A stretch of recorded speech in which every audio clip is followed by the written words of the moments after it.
Muito boa noite, pastor Genivaldo Tavares de Melo, falando de São Paulo, dia 5 de agosto de 2020, e gravando o vídeo de número 194, porque nos chamam de pentecostais. Gostaria de poder esclarecer. Eu sei que muita gente sabe o significado de pentecostais, porque está sempre associado à vida de algumas igrejas. Então o pessoal sabe exatamente, quando fala em pentecostal, refere-se àquele grupo de evangélicos que reconhecem, que creem, dizem ter recebido o batismo com o Espírito Santo, a despeito de muitos dizerem que já foi só para aquele tempo apostólico, que não existe mais. Mas como pela graça de Deus eu recebi o batismo com o Espírito Santo em agosto de 1966, sem ninguém me empurrando, mandando falar glória, glória para enrolar a língua, não, batismo legítimo, falei em línguas, glorifiquei a Deus, fui renovado depois. E quanto aos dons, eu nunca comento nada, porque, não sei, é uma coisa muito íntima entre nós e Deus. E se não for também útil em relação àqueles que me cercam, em relação aos que vão ouvir a palavra de Deus, eu não vejo sentido algum de ficar falando nos dons espirituais quando diz respeito à minha vida. Mas as experiências que eu já tive já me garantiram o reconhecimento de alguns, mas muito mais pela autoridade do nome de Jesus, as coisas aconteceram no seu tempo. Bem, a doutrina do Espírito Santo é uma doutrina muito larga, né? A doutrina que trata do Espírito Santo sobre todos os aspectos, como o Consolador, como aquele que dá, né, o poder para que se evangelize, para que se pregue, para que se exerça a sua graça plena na vida das pessoas, mas também não é tão complicado compreender, né? Primeiro, eu estava verificando, analisando, sempre gostei desse assunto, porque nos chamam de pentecostais. Bem, não tem nada que ver o batismo com o Espírito Santo com questão da festa de Pentecostes, a não ser o fato de ter ocorrido exatamente nos dias de Pentecostes, quando Israel comemorava a sua festa de Pentecostes. Haviam 3 importantes festas que Israel comemorava, e o que é importante, na verdade, é que a gente reconheça essa doutrina, tá certo? Não apenas como um movimento em que se fala em outras línguas e não importa o nome que se dê por aí, elas são línguas estranhas, mas não somente estranhas, mas até línguas pátrias, como aconteceu lá no dia de Pentecostes. Eu estava lendo na página 180, 1627, sobre o batismo com o Espírito Santo na Bíblia Pentecostal. Deixei umas coisas muito estranhas quando se tenta explicar aqui batismo com o Espírito Santo e batismo no Espírito Santo. Eu olho muito mais como uma questão semântica, não é? Batismo no Espírito Santo, como se nós chegássemos a Ele, e com o Espírito Santo, como se Ele chegasse a nós. Mas vamos ver.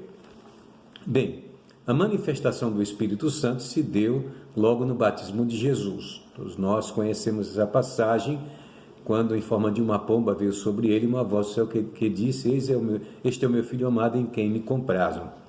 No Evangelho de Lucas, capítulo de número 24, no versículo de número 40, eu quero considerar o versículo de número 47 em diante,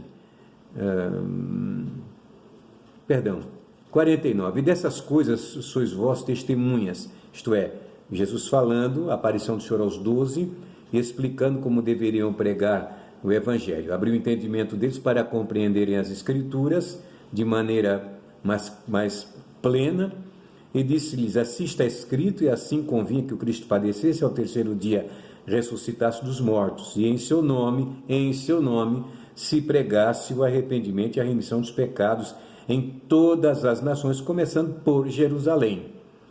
E dessas coisas sois vós testemunhas. Agora bem, verso de número 49. E eis que sobre vós envio a promessa do meu Pai. Ficai, porém, na cidade de Jerusalém, até que do alto sejais revestidos do poder. Olha a diferença, como é brutal. Bem, há um outro texto que eu quero levar em consideração, que é o do Evangelho que está em São João, capítulo de número 20, creio que verso de número 22, né? Foi quando Jesus apareceu aos seus discípulos, estavam no cenáculo reunidos, e diz a Bíblia que ele soprou sobre eles e disse: recebei o Espírito Santo. Muito bem. Esse momento em que Jesus sopra sobre os seus discípulos e diz-lhes: recebei o Espírito Santo, é um momento muito especial, e eu vou dizer exatamente por quê. Lembram que lá no Jardim do Éden, o homem foi feito alma vivente. O Senhor pegou do pó da terra, fez o homem, sua imagem, conforme semelhança, mas não tinha vida. E a Bíblia diz que Deus soprou em suas narinas e deu-lhe o fôlego de vida. Muito bem, resolvido, o homem inspirou, respirou, sentiu, né, a vida em si mesmo, foi feito alma vivente. No Evangelho de São João, 20:22, diz exatamente isto. Vamos considerar que essa leitura que é importante. Verso 21. Bom, ele mostrou para eles as mãos e o lado, de sorte que os discípulos se alegraram vendo o Senhor. Disse-lhes, pois, Jesus, outra vez: Pai seja convosco, assim como o Pai me enviou, também eu vos envio a vós. E havendo dito isto, assoprou sobre eles e disse-lhes: recebei o Espírito Santo. Qual é a diferença deste momento com o momento acontecido dia de Pentecostes, que é tratado aqui em Lucas como sereis revestidos de poder, revestimento de poder? Bem, nesse momento aqui, como citei o caso do Jardim do Éden, não é nenhuma semelhança não. A igreja estava fisicamente formada, com os apóstolos, com os discípulos, etc. Começou ali no cenáculo com aquela assembleia, daquele pequeno grupo, quando o Senhor ressuscitou. Mas a igreja não tinha vida ainda, era um corpo apenas. Mas quando Jesus soprou sobre eles, disse: recebei o Espírito Santo, esse corpo passou a ter vida plena, vida em Cristo. E veja, agora, se quiserem dizer este é o no Espírito Santo, aí está. Mas não é o revestimento de poder ocorrido lá na festa, no período da festa de Pentecostes. Então a igreja, ao receber o Espírito Santo, passou a ter vida. Mas eu quero lembrar uma outra coisa ainda, que este momento em que o Espírito Santo é dado à igreja, é dado como penhor da vida da igreja, ok? Não há nenhuma outra explicação, é o penhor da vida que é dado à igreja, ele deu o penhor da herança para a igreja, é isso que Paulo ensina em suas palavras. Bem, a igreja passou a ter vida própria, mas Jesus tinha dito: olha, eu vou para o Pai, mas eu vou enviar um outro Consolador que estará convosco, que habitará em vós. Muito bem. A igreja como corpo, como noiva de Cristo, o Espírito que nela está é o próprio Espírito de Cristo. Quanto a isso, nunca tivemos dúvida nenhuma, é o próprio Espírito de Cristo. Porém, quando a pessoa aceita Jesus como Salvador, ele nasce de novo. Alguns ignoram essa palavra aceitar Jesus. É aquela decisão do homem crer e aceitar. Dizer, eu quero seguir ao Senhor. Esse é o sentido da palavra aceitar a Cristo. Mas, lá no capítulo 3 de São João, temos lá o caso daquele oficial, né, daquele príncipe, né, dos judeus, que foi ter com Jesus de noite e começou com elogios, mas o Senhor disse: olha, aquele que não nascer de novo não pode ver o reino de Deus. Como pode o homem sendo velho nascer de novo? Perguntava a ele Nicodemos, não é? O nome do homem, do príncipe. E naquele momento Jesus declarou para ele a necessidade de nascer de novo. Ora, quando o homem experimenta um novo nascimento, o que ocorre nele? O que ocorre numa criança que nasce? Ela não recebe o Espírito porque ela vive à custa da mãe no ventre materno. Ela respira o oxigênio da mãe.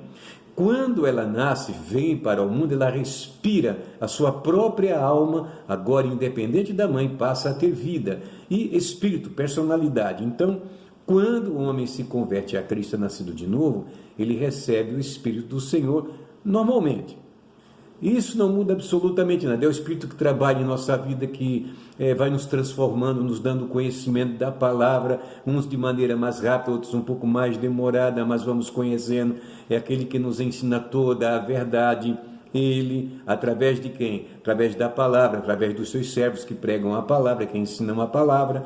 Jesus nunca desprezou a liderança da igreja, sempre honrou a liderança da igreja, começando por Jerusalém. Não quer dizer, porque muitos acham que, não, eu tenho o Espírito Santo, não preciso de pastor, não preciso de ministério, não preciso de igreja. Nós precisamos de uma vida comum, porque a igreja foi formada numa vida comum, de discípulos, de apóstolos. Pois bem, então, as fases, não é? Recebemos o Espírito Santo. Então, isso também, quando os apóstolos perguntavam lá em Atos, recebestes o Espírito Santo quando crestes? Ele não estava falando ali da ação do Espírito Santo como consolador, como paracleto. Tudo leva a crer que se tratava do revestimento de poder que eles tinham experimentado lá em Jerusalém. Não podia ser uma outra coisa. Mas a igreja, ela tem vida de Cristo em si, o Espírito de Cristo é o que está na igreja. Recebemos o Espírito Santo quando cremos na sua palavra e experimentamos o novo nascimento, e o revestimento de poder vem exatamente com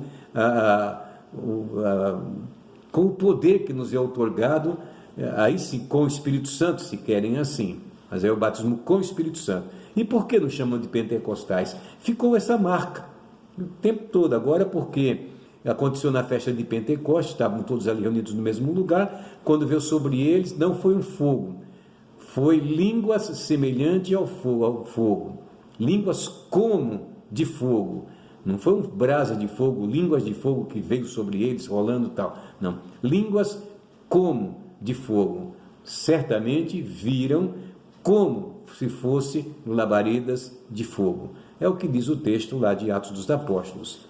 Bem, chamam-nos de pentecostais, e que isso faz de nós mais ou menos? Absolutamente nada, é apenas o reconhecimento de uma linha doutrinária pela qual somos chamados, por cremos no batismo com o Espírito Santo, e saibam todos que cremos até o dia de hoje. E a promessa que foi dada, falada através do profeta Joel, capítulo 2, verso 28, não há na Bíblia nenhuma expressão, nenhuma palavra, nem implícita, nem subentendida, nem entre linhas, que diga que o batismo com o Espírito Santo cessou. Porque naqueles dias eram muito mais evidentes? Por uma razão simples, porque também as lutas, as perseguições e os desafios eram muito maiores do que nos nossos dias. Hoje, a gente, quando vai chegar para uma pessoa, através de mídias, o homem já tomou um certo conhecimento, tem Bíblia espalhada, pelo menos na maioria dos países aí ocidentais, e não há problema nenhum. Mas crer no batismo com o Espírito Santo e buscar com perseverança, com amor, que Jesus batiza todos quanto a ele se chegam.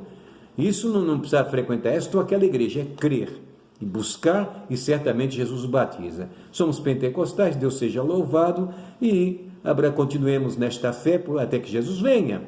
Agora, o que é importante saber é o seguinte, vou terminar com isto.